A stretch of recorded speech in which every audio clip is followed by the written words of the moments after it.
What day? Hello, you there, boy. Me, sir? Yes, you, my good fellow. What day is today? Today? It's St Totteringhams Day! What's up, everybody? Welcome to the Gooner channel, and what a wonderful day it's been. Don't you just have an extra spring in your step? Yesterday, of course, saw us travel to our nearest rivals, not in footballing terms, it has to be said, but in geographic terms, and with a must-win game. So we know that going into this game, whatever else is happening in Tottenham Hotspur season, the one thing they care most about is preventing us from winning things. Today's a massive day. You know, we can derail Arsenal season, and as a Spurs fan, yes, we want to get Champions League football. Yeah, that's great. But let's derail Arsenal season. Let's get the trophy out. The derail Arsenal season's trophy. Right, and I'll be walking around with it aloft when we win today. I mean, I don't care what anyone says, and we can say, oh, it's all about Tottenham. I'll tell you what, if Tottenham win today, you won't see me at the end of the game. We have to beat Arsenal today. We have to. We can't have Arsenal winning the league. Sorry, we have to. It has to be done. And beating us. And they have had a really good run against us at home. And yesterday, we went into it, I don't know about you, but there's always a little bit of nerves. There's always a little trepidation, because when a team is so completely hell-bent on destroying your chances, then you do have to worry, and they're going to raise their game. And of course, Ange Postecoglu, their new manager, is manager of the season. They have players like James Maddison and Heung-min Son. We were told by Tottenham fans consistently that they were going to undo our title hopes. They were going to be the reason we weren't able to win the Premier League. Listen, if you want smoke, we got bazookas, if you want smoke, we got ammunition, we got explosives. Wow. Brother, we running riot April 28th. Wow. We coming for you, brother. That title hope. Aye. Wow. I said final nail in the coffin. Gooners, I'm telling you what it is. And I know you lot are hating this even more because it's coming from me. And it's going to hurt even more. As long as we do what we got to do, Tottenham finish fourth. You know, have to win. That's what you said. You have to win every game. So your team is going to come to my stadium having to win. That's too much pressure for your young boys. That's too much pressure for them. So even with us being 17 points clear of them, even with us having a much better goal difference, Tottenham fans couldn't wait to tell us in the run-up to this game that they were going to be an impossible challenge to overcome, and it was going to be their greatest joy this season. Even though they won't qualify for the Champions League or win any silverware yet again, they were going to dance and celebrate like they'd won a trophy, because they were going to prevent us from winning the Premier League. And look, we know that Manchester City, if they win all their remaining games, will win the Premier League. And there's nothing we can do about it, because we failed at home to Aston Villa. And of course, you know, we lost away to Fulham. We've lost 5 times this season. And even though yesterday's result puts us in line to outperform the Invincible season in terms of games won, a couple of draws in those losses, perhaps we deserved to draw against Villa. And after all, a late goal disallowed because of handball, it touched everybody's hand. The Newcastle goal, maybe that's a point that we could have hoped for if they hadn't been given that goal. And I don't want to go back and revisit that controversy. But we did play abjectly badly against Fulham away and had that aberration of a defeat at home to West Ham. But really, it was the defeat at Villa that kind of feels like it might have sunk us. Because even though Manchester City haven't been as good this season, it looks like they are going to go on and win every game. But all we can do is win our games. And when you go to somewhere as hostile as... I don't know what it's called now. It used to be called 3 Point Lane, Shite Hart Lane. Now I think it's just called the Go-Karting Arena. I have no idea what they're calling it. Until somebody is prepared to pay the naming rights for that stadium, it's just going to be Tottenham Hotspur Stadium, which is a pretty dismal name for a dismal team. But yesterday, for us, was important just because we needed to get those 3 points to have any chance of staying in the race. For Tottenham, though, it was all about defeating us, and they didn't. There was a slim chance that if they won all the games in hand and beat us, that they could challenge Aston Villa for the top 4. That's gone. And on top of all of this, of course, it was St Totteringhams Day. We knew going to the match that all we needed was a point to celebrate St Totteringhams Day, but no one was talking about it. Arsenal fans have their eyes on a much bigger prize. We can still believe that it's possible, with only 3 games to go, that we could still win the Premier League, which is a position no Tottenham fan could ever understand. So what is St Totteringhams Day? In case you didn't know, and I'm sure you did, but it is the day that is mathematically impossible for Tottenham to finish above Arsenal in the league. Now, this is a term that hasn't been around forever. It was in fact most likely coined in 2002 by Arsblog, and in the time that he coined it, it was a given. Between 2000 and 2010, 10 times we had a St Totteringhams Day. Then in the next decade, in the teens, it was every year until 2015-16 season we celebrated St Totteringhams Day.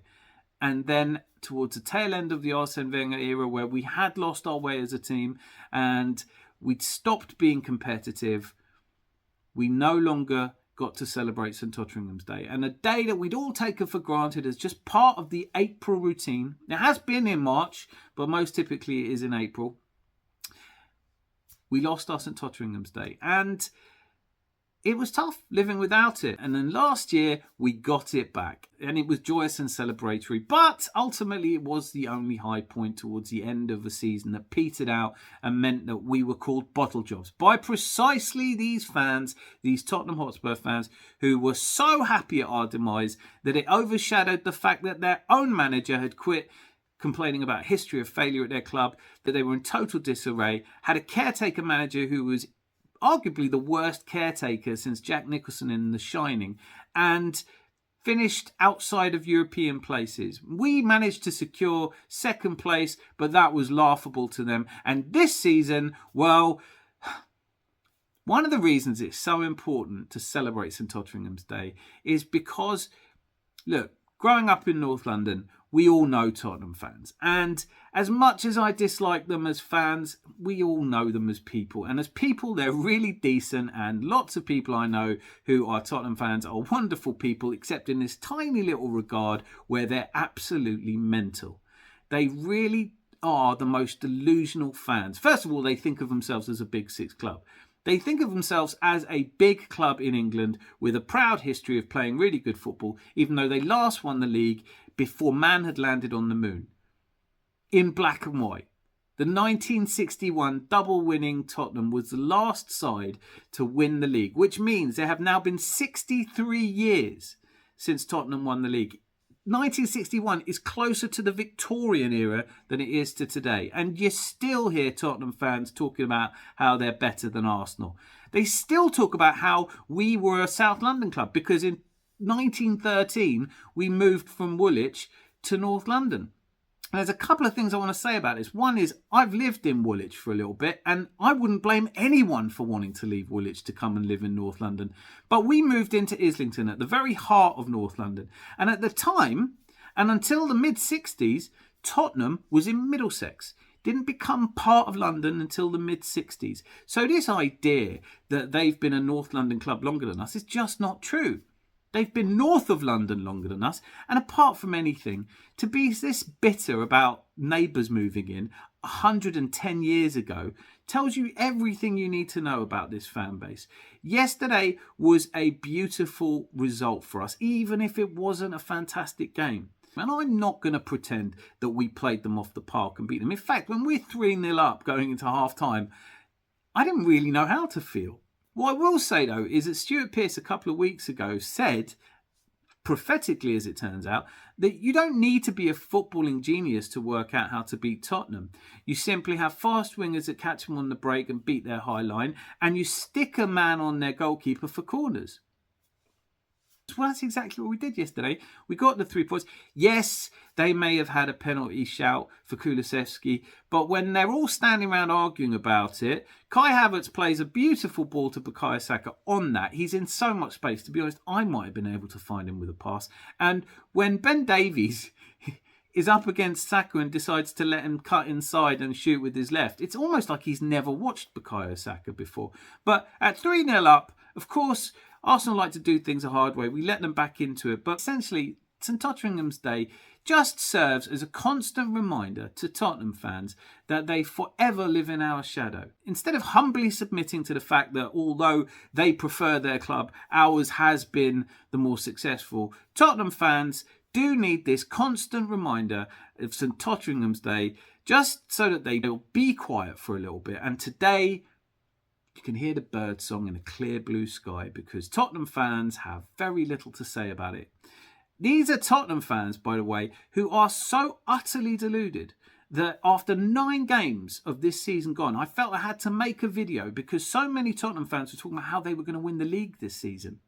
Top of the table after 9 games played. I said at the time it wasn't so much like an elephant in a tree. It was more like a drunk man on a unicycle because you know that at any moment it's all going to fall apart, and it duly did. And then we heard how they were going to finish above us anyway and that our season wasn't going so well, and that went quiet. And then, of course, it was, well, we'll finish in the top 4 and that's a great season for us. And now that yesterday's result, almost certainly the final nail in the coffin of their top 4 charge, what are you hearing from them? Well, I'd like to say it was really quiet. Honestly, there has still been some noise from Tottenham talking about how it was a disgrace that we won. They should have had penalties and blah, blah, blah, blah, blah.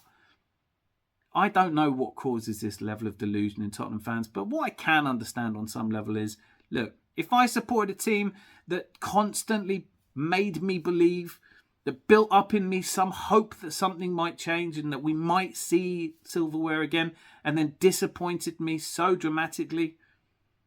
This season, Ange Postecoglu, manager of the year, everybody's shouting about how much they love him. They're loving Big Ange instead, and now the fans are starting to turn on him as well because he doesn't have a plan B. It's not really clear to me he has a plan A.